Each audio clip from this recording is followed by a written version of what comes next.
Welcome back, everybody, to another deep dive. Today, we are going to be exploring a book called What It Takes to Be Free by Darius Foroux. Have you heard of this one? Oh, yeah. Big fan. Yeah. Love his work. It's Very practical. It's so much more than just like a typical self-help book. He really kind of like digs deep into this whole concept of freedom. But in like a modern context, what does it actually mean to be free today in the world that we're living in? Yeah, and I think what's so interesting about this book is that it's structured in these three parts. Yeah. Right? We have awareness, the price, and the freedom plan. Yeah. So it's almost like he's taking us on this journey from, first recognizing, okay, what's actually holding us back? What are the things that are preventing us from experiencing that true sense of freedom? Yeah, it's a journey, for sure. And he's not afraid to kind of like lay it all out there, No sugarcoating. No sugarcoat. He's like, this is the deal. Yeah. So he starts off by talking about these freedom traps. And like when I first read that, I was like, freedom traps, what is this? Like some kind of like Indiana Jones movie. Right. But it's really not about like physical traps. It's more about these like sneaky ways we limit ourselves, like mentally and emotionally, often without even realizing it. Yeah, those unconscious patterns, those things that we're doing day in and day out that we don't even question, but they're actually keeping us stuck. Yeah, for sure. And, one of the first ones he talks about is this idea of sacrificing ourselves. Yeah. And, like, I have to admit, when I was reading that section, I was like, ouch, like, this is hitting a little too close to home. It's that whole thing of, like, constantly putting everyone else's needs before our own. Yeah, the classic people pleaser, the caretakers. The one who's always there for everybody else, but maybe neglecting their own needs in the process. Yeah, and it's not that, like, taking care of others is a bad thing, but when we do it to the point of exhaustion or resentment, like when we're constantly putting ourselves last, it's not sustainable and it can actually end up backfiring, Absolutely, because we can't pour from an empty cup. Yeah. Right? If we're not taking care of ourselves, we're not going to have the energy or the resources to show up fully for others or to pursue our own goals and dreams. So true. So true. And then he goes on to talk about this trap of avoiding pain, which, like, initially I was like, wait, what? Who wants to, like, actively seek out pain? But the way he explains it is that a certain amount of discomfort is actually essential for growth. Right. It's that whole idea of getting outside of your comfort zone. It's like those moments when you challenge yourself, whether it's learning a new skill or taking on a difficult project or even having a tough conversation. Yeah. Those are the times when you really grow and expand. Yeah, it's like if we're constantly trying to avoid any kind of discomfort, we're essentially staying stuck, Yeah, we're playing it safe. Yeah. We're not allowing ourselves to reach our full potential. Totally. And I think this ties into another trap he talks about, which is this lack of vision. Like, that feeling of just going through the motions. The Groundhog Day syndrome. Yeah, exactly. Like every day feels the same. You're just kind of like on this hamster wheel. And you lack that sense of direction, that purpose, that bigger picture. Right. And, he links us back to like a deeper human need for meaning. We all crave that sense of purpose. Like, why am I here? What's my contribution? And if we don't have that, it's easy to feel lost and unfulfilled, even if we're outwardly successful. Yeah, because true fulfillment comes from aligning our actions with our values. And that requires having a clear vision of what we want to create in the world. So has anything resonated with you so far? Oh, definitely. Yeah. That whole sacrificing ourselves thing, I think that's something a lot of people can relate to. And that lack of vision, too, like feeling a bit stuck in a rut. Yeah. And it's not always easy to recognize these patterns in ourselves. Sometimes it takes like stepping back and really looking at our lives with like a fresh perspective. Yeah, asking those tough questions. Like, am I truly happy? Am I living in alignment with my values? What would I do if I wasn't afraid? Yeah, and the good news is that once we start to become aware of these traps, we can start to break free. Exactly. Yeah. Like awareness is the first step. It's that foundation. Yeah, and then from there, we can start to explore like, okay, what's the price of freedom? Right, because it's not always easy. No, it's not always easy. But it's definitely worth it. Absolutely. So stay tuned. We're going to dive into that in the next part of our deep dive. Once you start to kind of see those traps, like once you start to identify those patterns, yeah, it's like a whole new world opens up. Right. Right.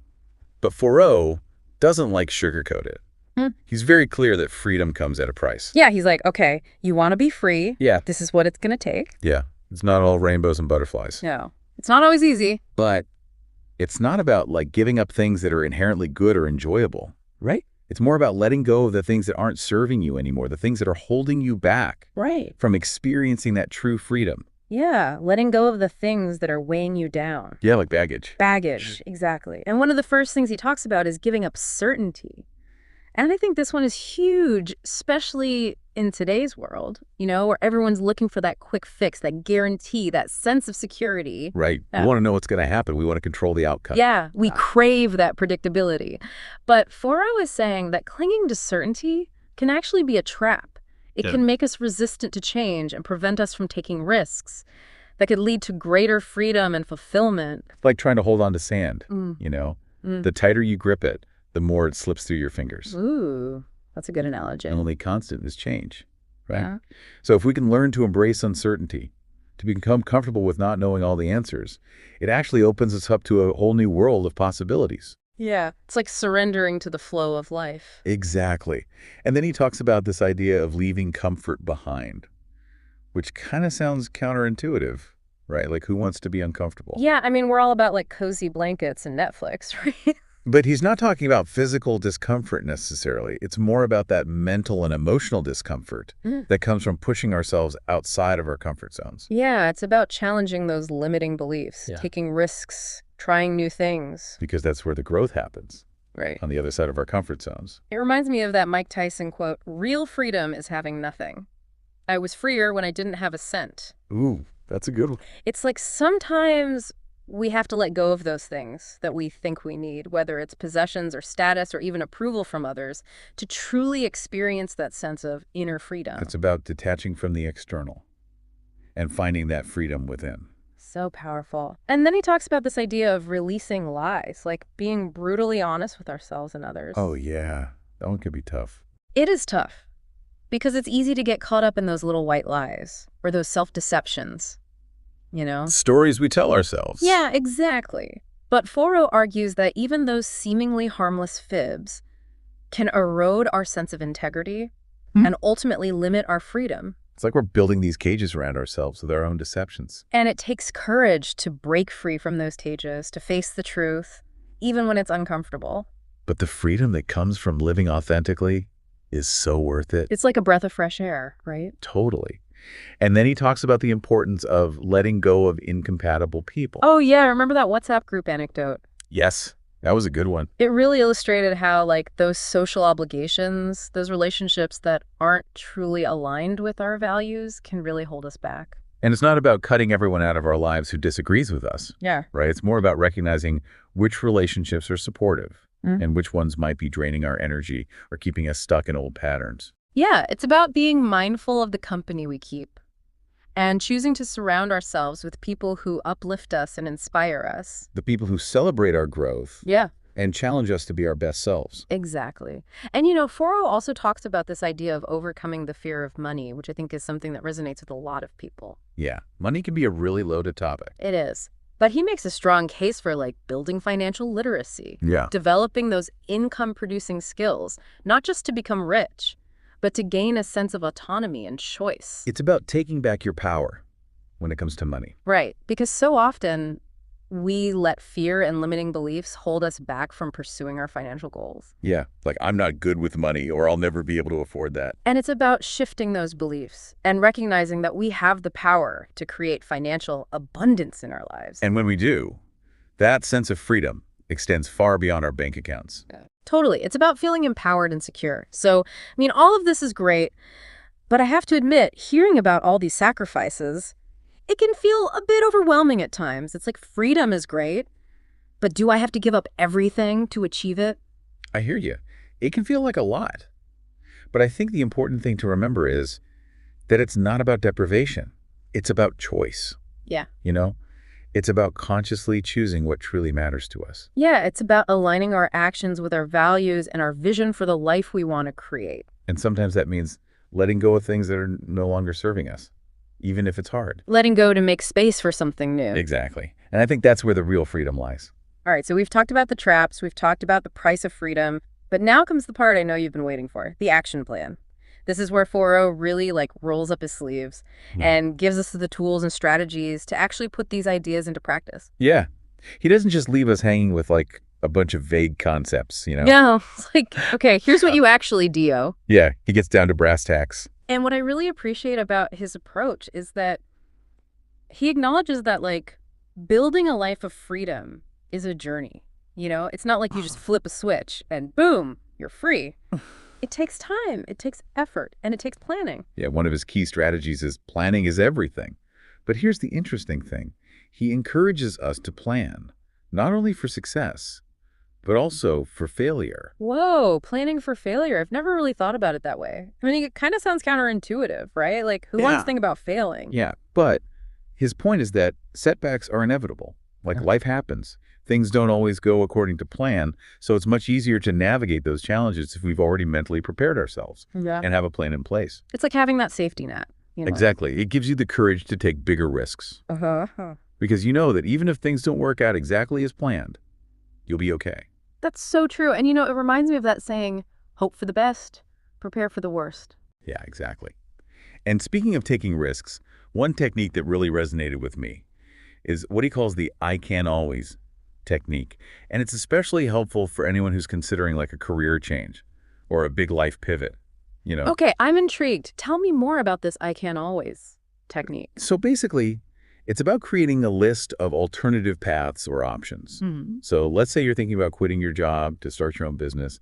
Instead of getting all caught up in those what ifs and worst case scenarios, you just make a list of all the things you could do if things don't go as planned. So it's like giving yourself permission to fail in a way, knowing that even if plan A doesn't work out, there's always a plan B or plan C or plan D. Exactly. It takes the pressure off of having to get everything perfect the first time. And it reminds you that you always have options. Failure isn't the end of the world. It's just a redirection. I love that. It's so empowering. And I can see how that would be really helpful for our learner listeners, those who might be hesitant to try something new because they're afraid of making a mistake. Yeah, like giving yourself that permission slip to experiment, to explore, to step outside of your comfort zone. Without that fear of failure holding you back. Exactly. And, the other strategy that Foroux emphasizes is the importance of setting goals for every area of life. So it's not just about career goals.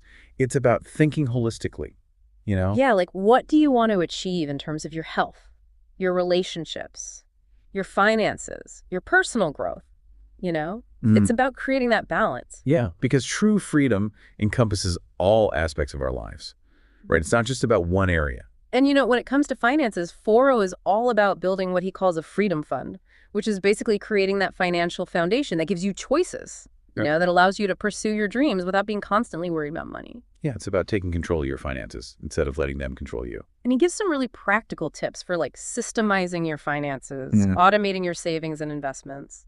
Yeah, it's about making it as easy as possible to manage your money so it doesn't become this huge burden. I love that because I think a lot of people get overwhelmed by the whole money thing, Yeah, it can feel really complicated and intimidating, but it doesn't have to be. And another thing he talks about that I found really interesting is eliminating what makes you miserable, which sounds kind of obvious, right? But it's actually really powerful when you start to think about it. Yeah, because we often get so used to certain things in our lives that we don't even realize how much they're dragging us down. It's like we become numb to it, you know? That could be anything, right? It could be a job that you hate, a toxic relationship, a cluttered living space, anything that's draining your energy and preventing you from living your best life. And so Foroux encourages us to really take a look at our lives and identify those things that are making us miserable and then have the courage to let them go. It's about decluttering, not just our physical spaces, but also our mental and emotional landscape. Yeah, and I think that ties back to that idea of leaving comfort behind. Sometimes letting go of those things that we've been clinging to, even if they're familiar or comfortable, can be the most liberating thing we can do. It creates space for something new to emerge. Yeah. Something that might be even better than what we were holding on to. And this is where Foroux's emphasis on taking action comes in, It's not enough to just read about these ideas and think about them. We have to actually put them into practice. Yeah. He's all about getting out there and doing the work. And he even suggests meditating on what could go wrong. I thought was kind of an interesting concept, It's not about being pessimistic or dwelling on negativity. It's about mentally preparing yourself for potential setbacks so that when they do arise, you're not completely thrown off course. It's like practicing resilience, Exactly. And then he also talks about investing when you're ready, emphasizing that building wealth isn't about getting rich quick. It's about making informed decisions and investing strategically when you have a solid financial foundation. And it's not just about traditional investments either. No, he encourages us to explore different ways to generate extra income, to diversify our streams of revenue, and create a more robust financial safety net. So we're not putting all our eggs in one basket. Exactly. It's about creating that financial freedom and flexibility. So as we wrap up this deep dive into what it takes to be free, what stands out to you as the most valuable takeaway for our listeners? I think it's that powerful message that we are not victims of circumstance. We have the power to shape our own lives and create our own freedom, even if it's one small step at a time. I love that. And it's not about being perfect. It's about progress. It's about constantly learning and growing and evolving. Yeah, it's a journey, not a destination. So I want to leave our listeners with this final thought from Foroux. There's always a way out of feeling trapped, no matter our circumstances. So what one small step can you take today to move towards your own vision of freedom? What trap resonated most with you?